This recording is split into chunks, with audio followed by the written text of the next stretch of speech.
This is Lon ASMR, bringing you another Creepypasta reading. I haven't forgotten about the Fall Guys video I promised. That will be up and coming shortly. I'm just trying to get a win for that, and then be able to put that up on the channel, so stay tuned. But for now, we are going to be reading the Creepypasta Held, written by Tenet, and it is a relatively recent one, I believe posted in April of this year, but it has already risen to the famous list on the creepypasta.com website. It sounded very interesting, so I'm excited to read this one. Let me know what you guys think in the comments below. Let's begin. So there's just some small quotes before we dive into the reading. Is this quest enough for you, enough to sustain you? Is this acclamation of curses really worthwhile? Has everything progressed perfectly, with no loss or sorrow? Not so for me. And that's from the Holder of Remorse. I'm almost there. I'm so close I could taste it. I hold 518 of 538 objects. Every runner quickens their pace when the end is in sight. Every seeker quickens their heartbeat with every object they find. Which one will end their quest alive? I've asked myself this time and again. The answer has always been the same. As I open the door to a mental institution in Wales, I'm suddenly not so sure. The location looks and smells like all the others. Gray, imposing, damp, reeking of despair. This isn't a place that well-meaning friends and family members visit, bearing bouquets and greeting cards. Once you're locked up here, you're forgotten. Will I be erased in the same manner? Only time and my contact will tell. I warily approach the desk, manned by a warrior, receptionist. None of them greet you with a grin. I used to think they wore masks of professional prudence, but such veils have been torn asunder with each of my visits. They're incapable of smiling. Closing my eyes and clearing my throat, I attempt my best Welsh. Ruyen Seisio, Delidad, and Ferdewick. I seek the Holder of Remorse. The receptionist pours himself a glass of water from a pitcher on the desk. I hear the gurgling in his throat, see his Adam's apple bob up and down. How long has it been since he's taken a drink? I suspect he hasn't quenched his thirst since the last seeker made the same request. Impossible. No. All things may come to pass. He finishes and checks to make sure no one else is around. Then he shows me what he holds in his ever-busy hands. An ever-turning prayer wheel, crafted of ruby. What's a Buddhist artifact doing in Welsh territory, I want to ask, but my mouth won't move. I realize the question is as foolish as the one that began my journey. What happens when they all come together? Struggling to keep myself remembering the answer, I wait for the holders. Mayor Dao Honum Hin Ai Weibat. I shake my head, not understanding. We both know it, he says, but his lips don't move. He makes no sound. This, of course, is only natural. They can all read minds.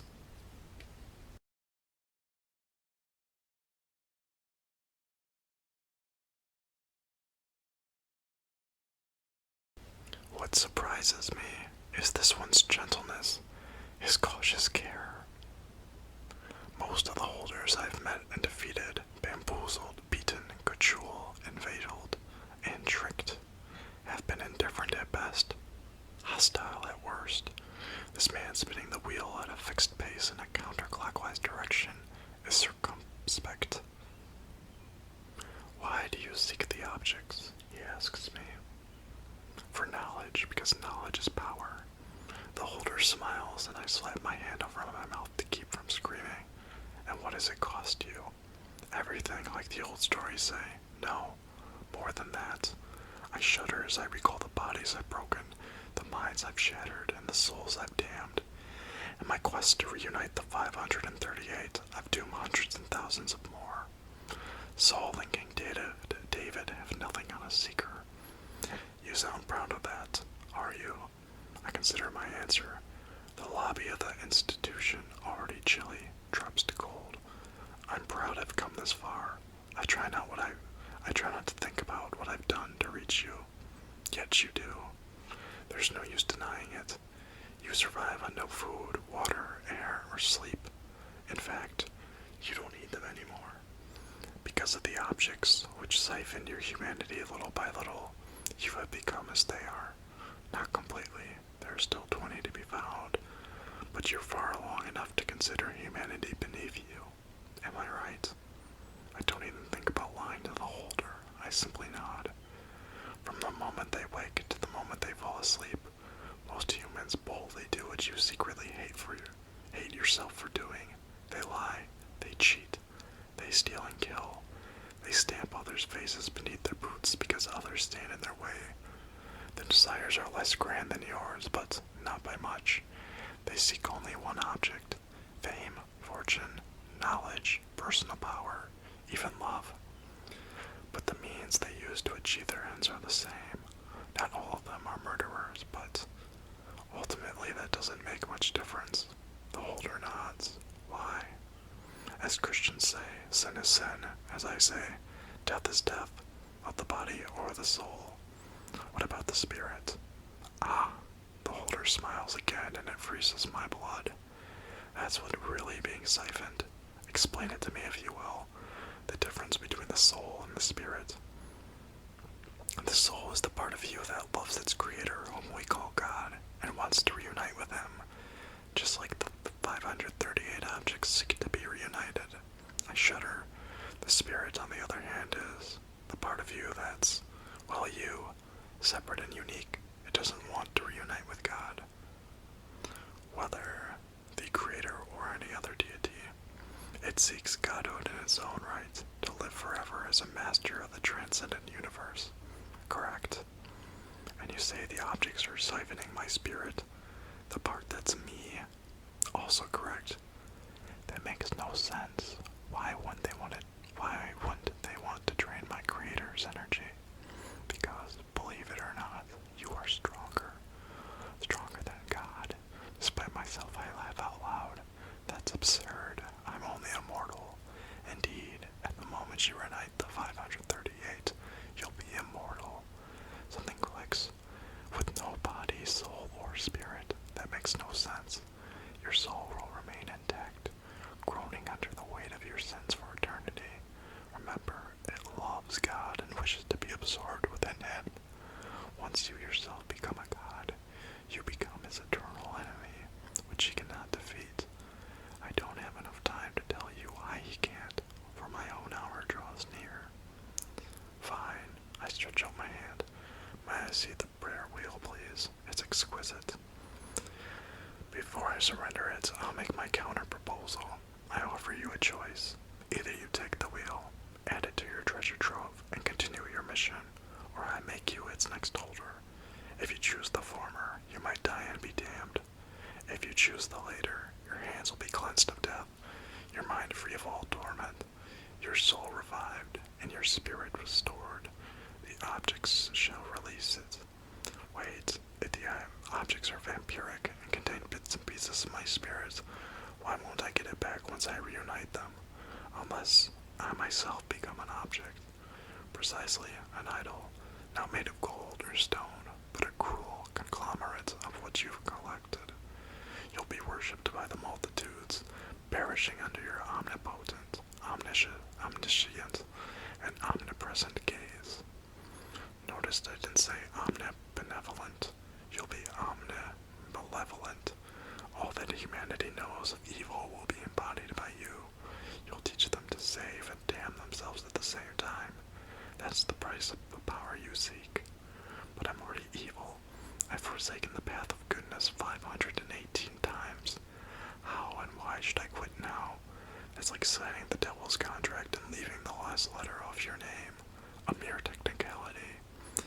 Why shouldn't I finish what I've started? The holder, while spinning the wheel with one hand, place his other upon mine. That last letter is the difference between repentance and not being able to repent. The turning around and the tipping point. Yes, you've come this far, but what has your journey given you? Strength, wisdom, and knowledge beyond measure. What has it taken from you? Everything else. Everything that made you strong, wise, and knowledgeable in a human sense. Don't underestimate the power of your kind. For every evil deed someone does, someone else does good.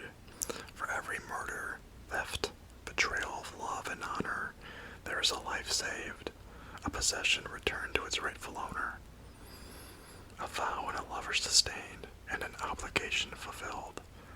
That is the duty I hold and the balance I uphold. Every time I turn the wheel, I right a wrong. But the balance is tipping in evil's favor. I can see now my breath in the foyer of the institution. Its temperature is dropping fast. That's why I must turn it ever so steadily, one rotation per second, no more, or no less. What if you turn it faster? Then evil will match and eventually surpass my pace. I swallow hard. Let's return to the issue at hand. Why would I forfeit my chance to become a god? An evil one, sure, but with more power than the creator himself. You said I'd become an object, but at least I'd be a sentient object, right? Sentient object, right? The holder nods. Okay, I won't be the gorgeous goddess I've dreamed of ever since I was a child. Instead, I'll be the hideous mishmash of everything that I've collected so far. The idea repulses me. But what do appearances matter if you're a deity? Even if I don't and can't shapeshift, I'll still hold every single iota of power in every single universe. That's the truth about the objects, isn't it? I'm the only one from this universe, or at least I will be. The other ones are from parallel universes, aren't they? Another nod. If they want to reunite, then that means they want to reach a singularity through me. Yes, and if they do, the air freezes in my throat. I cough. Then all the horrors I witnessed at the start of my mission will come to pass. But I don't know how or why. Can you tell me? The holder coughs as well. I'm afraid only the holder of the journey knows. The last one, if I beat them, take their object, make it mine, then victory at last. Is it? The holder at the reception desk offers me the ruby wheel. Heed my word, my prayer. I will retire to eternal rest or eternal anguish. It's up to you. Will you sacrifice the last shred of yourself to turn into what you already know will destroy you?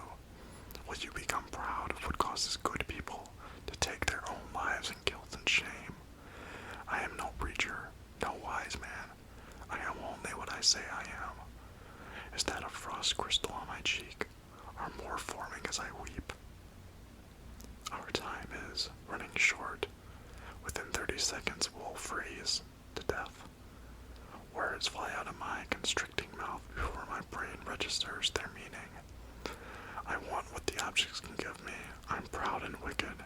Still I need, say it, redemption. Yet if I find it, I'll lose all the power I've gained. The holder is weeping too. Choose wisely. How sweet it would be to make amends, to wash the slate clean, to turn the wheel. Yet how much sweeter would it be to usurp and kill the God who created me, to be the real Lord of Lords among all universes. Such power is called to us both. I beg you to resist. 20 seconds. I become an idol, the object of all objects. I destroy the demiurge. What then? A vision, the 538 finally fusing and shattering apart, flying to countless corners of existence. No, it can't be. Everything that is, has been, all that will be, shall be again if they. I fall to the floor, my muscles stiff as boards. With the last of my strength I cry, I'll hold it, I'll hold, I'll hold. My mentor passes his prayer wheel into my frozen hand and squeezes it.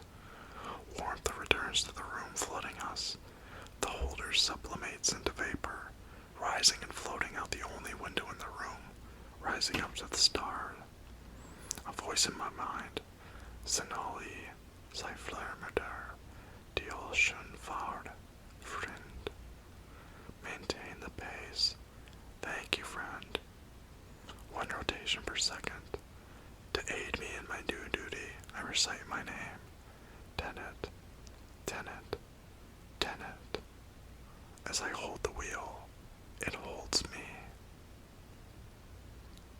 Wow, that is certainly an interesting story. Very introspective, actually. I especially found the spirit and soul parts to be intriguing.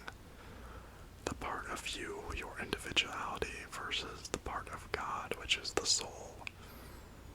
That is actually some really, I feel like really deep philosophical stuff to be touching on in a creepypasta. I like that. Interesting ending too. I don't know, I enjoyed that one. Like I said, let me know what you guys think. And as usual, I will catch you in the next one. But until then,